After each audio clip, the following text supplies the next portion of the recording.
Hi everyone, in this video we are going to look at surfaces of revolution and how to parameterize them. So what is a surface of revolution? You've seen this before. It's when you take a curve and you rotate it or you revolve it around a given axis to create a solid. So for example, suppose I have a curve in the xy plane. So look a little bit strange because when we're working with 3 dimension, our xy plane is kind of on the bottom. And what we're saying is we take this and we rotate it around the x-axis to form a solid which corresponds to the curvature of this. And the idea is, well, what happens to any one of these points x, y, z? Right, so if you look at this point x, y, z, this distance and this distance is going to be the same, and it's going to be f of x because that's the radius of the circle. This coordinate is going to be z, and this distance here is going to be the y-axis or the y value. So the parameterization, the x remains x because we are revolving around the x-axis. The y becomes f of x, but rotated by angle theta becomes the cosine component, and z becomes the opposite component, which means it becomes the sine component of f of x. And so x and theta become the parameters. Find the parametric equation for surface generated by rotating curve y equals sine x. So what you have is, it just becomes sine x cosine theta and sine x sine theta.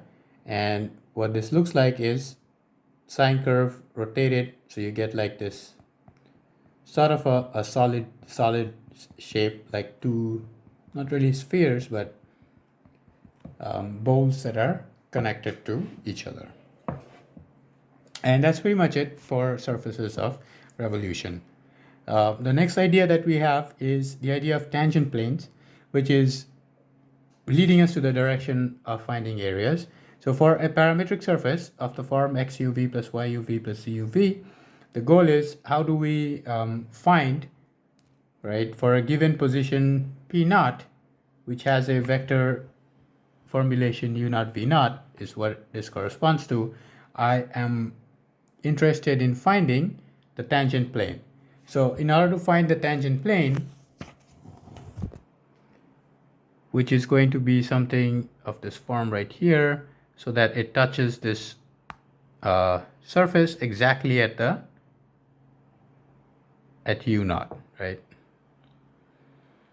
Now, what I'll do is I can find two things which are on, or two vectors which are on the plane, the vector ru and the vector rv. The vector ru and the vector rv by putting u as constant and v as constant. And these are simply your partial derivatives.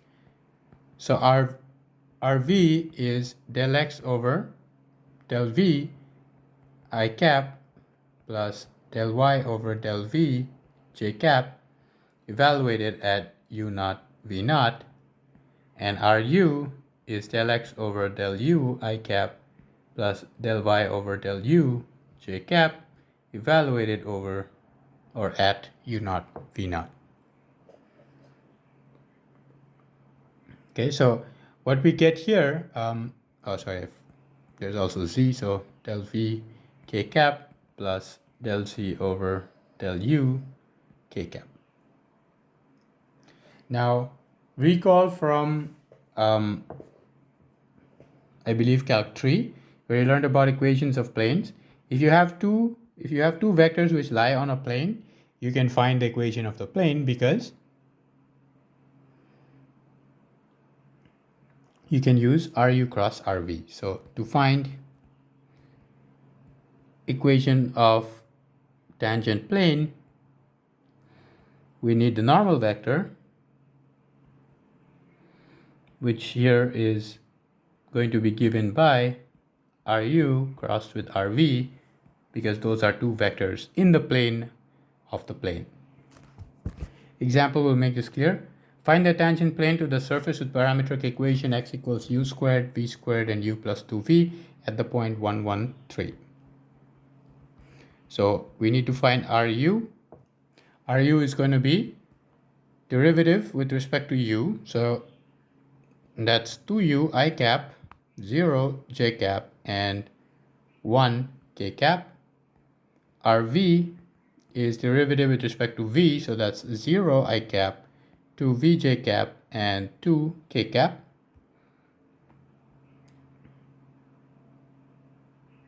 Next, we need a normal vector. So Ru cross Rv is going to be the determinant of evaluate the cross product 2u01, 0, 2v2. That is for I cap, we are going to have 0 minus 2v, so negative 2v. For j cap, we're going to have 4u with a negative. And for k cap, we're going to have 4uv with a positive. Now, since we have u equals, oh, actually, we don't have u, we have the point. So we have x equals 1, y equals 1, and z equals 3. So x equals 1 gives me u squared is 1. V equals 1 gives me v squared is 1. This gives me u is plus 1 or negative 1. And v is plus 1 or negative 1.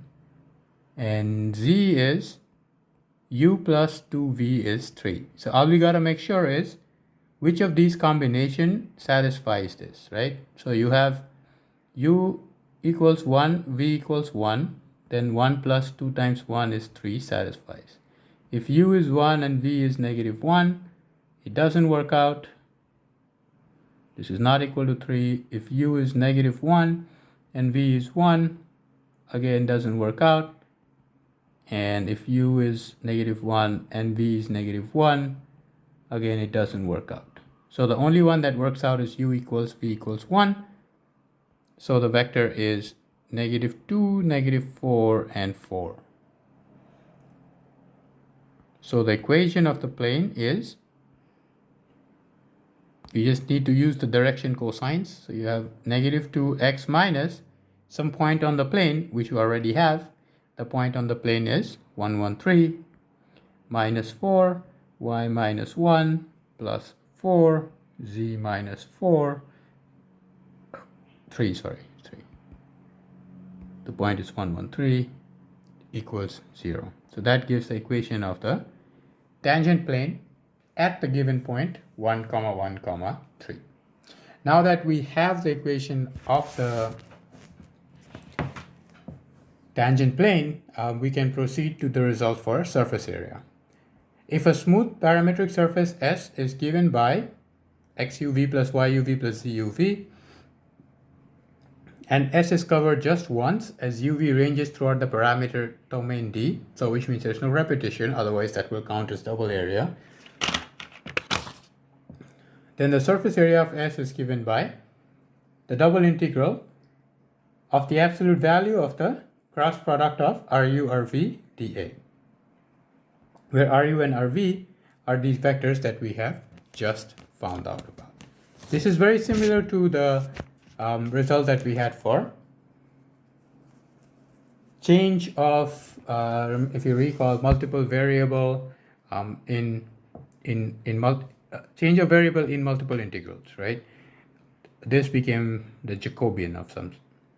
So it's sort of a reformulation of that. So let's try this on something simple like a sphere. Find the surface area of a sphere of radius a. The sphere has a very straightforward representation: a sine phi cosine theta using the spherical coordinates, a sine phi sine theta, and z equals a cosine phi, where since the radius is a, r has been replaced by a. Which means we now first need r theta and r phi. R phi is going to be the partial derivatives of each of these with respect to phi or phi. So this is a cosine phi cosine theta. This is a cosine phi sine theta. and a negative a sine phi. Similarly, our theta, which is theta is the second parameter here, is negative a sine phi sine theta, a sine phi cosine theta, and 0. Then we take a cross product of these I, j, k, cap, cap, cap, a cosine phi cosine theta, a cosine phi sine theta, negative a sine phi, negative a sine phi sine theta, a sine phi cosine theta, and 0.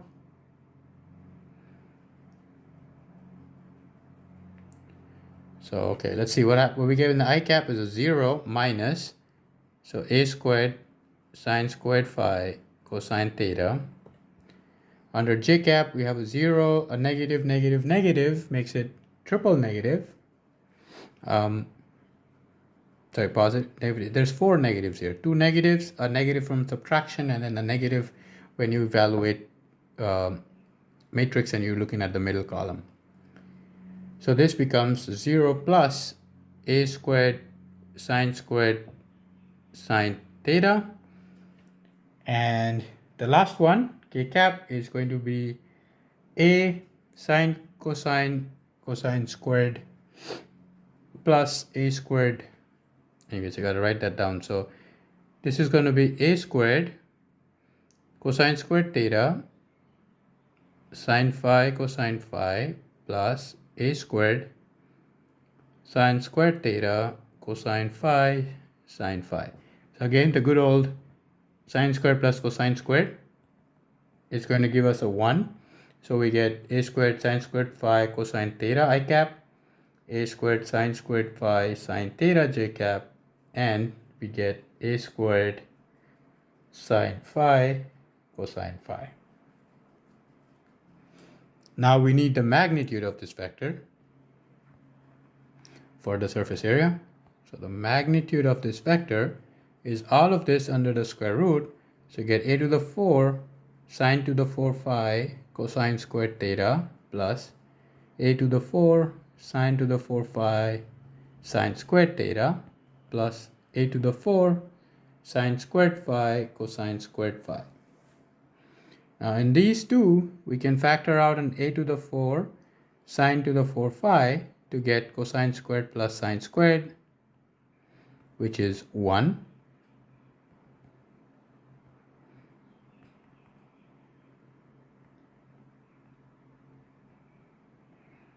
Now, and between these two, we can factor a to the 4 and sine squared phi to get sine squared phi plus cosine squared phi, which is 1.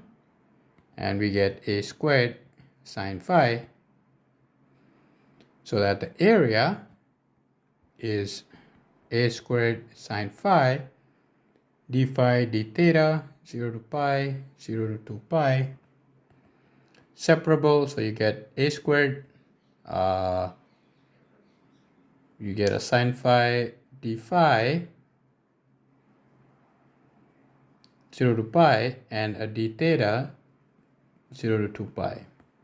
So you get a squared, this will give you a 2 and a 2 pi to get 4 pi a squared, which is the surface area of a sphere. It's 4 pi r squared. Also note this is exactly the same as r squared sine phi, which is what you get as the adjustment factor for spherical coordinate. So they're all sort of connected in that sense. Okay, what about when we have the graph of a function? So we saw in an earlier video that in this special case, the graph of a function that is a surface given by z equals fxy can be parameterized as x equals y equals y, and z equals fxy. So here the parameters are x and y, which means I can define an rx vector as 1, 0, and del f over del x, and an ry vector would be 0, 1, and a del f over del y. And if we take the cross product of this,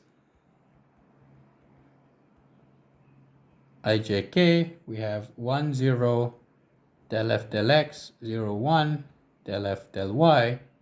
So on the I cap direction, that's a negative del f del x. In the j cap direction, it's a negative del f del y. And in the k cap direction, it is 1.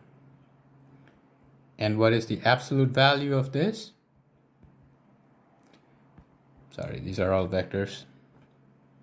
Is 1 plus del f, which is the same as del z, del x squared plus del z del y squared, which again you will recall as something that we've seen before. It is the factor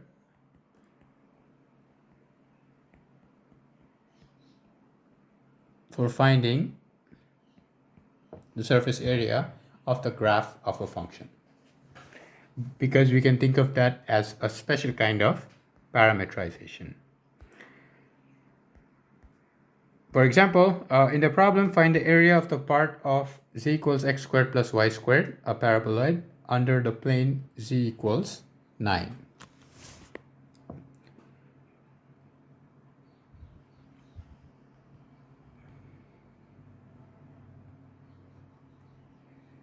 So what we have is a paraboloid. This is 9.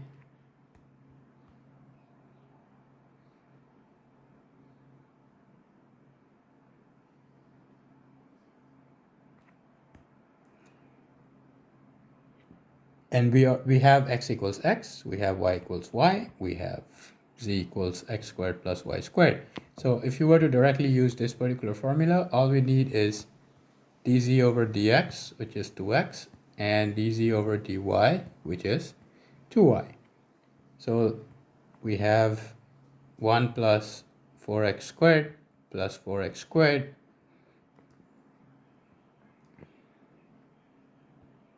one plus, if I factor out for y squared, x squared plus y squared. The presence of x squared plus y squared means that we would want to go into polar coordinate. As soon as we go into polar coordinate, this becomes 1 plus 4r squared, and we have an r dr d theta. We have 0 to 3 for the longest radius at the top, which is 9, or the radius being square root of 9, 3, and 0 to 2 pi. And we can work with two different integrals here. 0 to 3, where automatically the presence of an r outside tells us that we should be using a u substitution. So du is 8r dr, and r dr is du over 8. So this, when r is 0, u is 1, and when r is 3, that's 37, and you get square root u du over 8.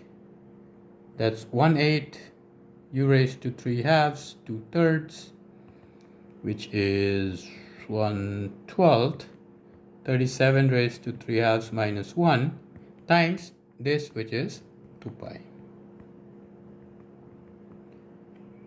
So eventually becomes pi over 6, 37 root 37 minus 1.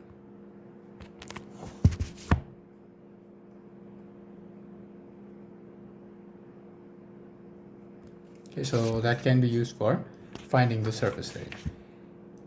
So that's it for this particular video. Now we not only have a means of understanding what parametric surfaces are, how they can be represented, but also finding their tangent planes and then using that to find their surface areas. That's it for this video. Thanks everyone.